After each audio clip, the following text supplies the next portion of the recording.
En este vídeo vamos a resolver el ejercicio de junio de 2021, opción A, pregunta 1, que dice: una masa puntual de 50 gramos se encuentra situada en la posición 80 metros del plano XY. Calcule, apartado A, el potencial gravitatorio y el campo gravitatorio en el punto 0,6 metros del plano debido a dicha masa. Apartado B, el trabajo realizado por el campo al trasladar un objeto puntual de 20 gramos desde el punto 0,6 metros hasta el origen de coordenadas. Como dato me dan la constante de gravitación universal G igual a 6,67 por 10 a la menos 11 newtons por metro cuadrado partido kilogramo cuadrado. Tenemos esta situación y lo primero que vamos a hacer es calcular la distancia entre la masa M y el punto A. Para ello utilizamos Pitágoras y ya podemos calcular el potencial gravitatorio en el punto A, que viene dado por la fórmula menos G por M dividido entre R. Sustituimos los valores conocidos y obtenemos un potencial de menos 3,34 por 10 a la menos 13 julios partido por kilogramo. Para calcular el campo gravitatorio en el punto A, vamos lo primero a dibujar ese campo. El campo gravitatorio en el punto A es un vector que parte del punto A y se dirige hacia el punto donde está la masa, hacia el punto 80, ya que el campo gravitatorio es central y es atractivo. Vamos a calcular las componentes de este vector, por lo que vamos a tener el campo en X y el campo en Y. Nos vamos a ayudar del ángulo que forman, por ejemplo, la componente en X con el vector, el ángulo alfa, de tal manera que el campo gravitatorio va a ser igual al campo en X por el vector unitario Y, menos el valor del campo en Y, pongo el menos porque va hacia abajo, entonces es negativo, multiplicado por el vector unitario J.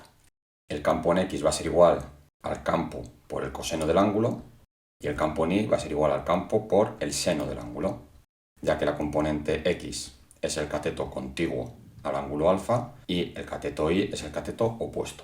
Vamos a calcular el módulo de G, que va a venir dado por G por M dividido entre R cuadrado. Sustituimos los valores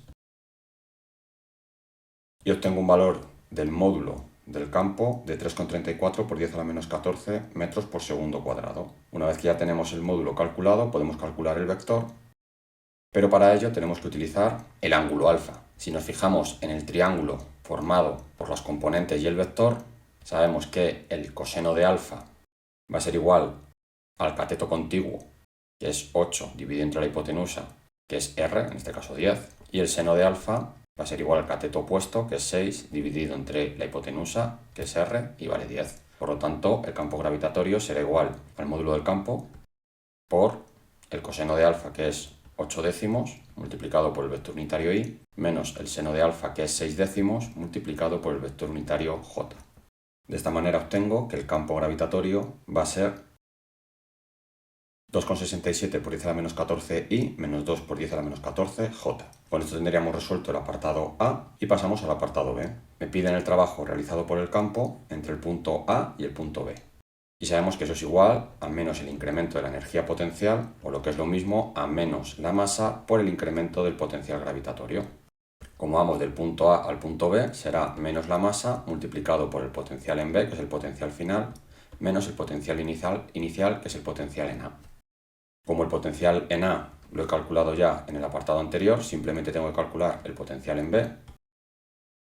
Y en este caso la distancia es 8, porque es la distancia que hay desde el punto donde está la masa hasta el punto B. Con ello tengo un potencial en B de menos 4,17 por 10 a la menos 13 julios por kilogramo. Por lo tanto, el trabajo será igual a menos la masa multiplicado por la diferencia de los potenciales, es decir, el potencial en B menos el potencial en A, obteniendo un trabajo de 1,66 por 10 elevado a menos 15 julios. El trabajo realizado por el campo es positivo, ya que estamos llevando una masa hacia potenciales menores, hacia potenciales más pequeños. Podemos ver en el esquema que estamos llevando la masa desde el punto A hasta el punto B, por lo tanto la estamos acercando a la única masa que hay, por lo tanto el trabajo lo tiene que realizar el campo. Y con esto tendríamos resuelto el ejercicio.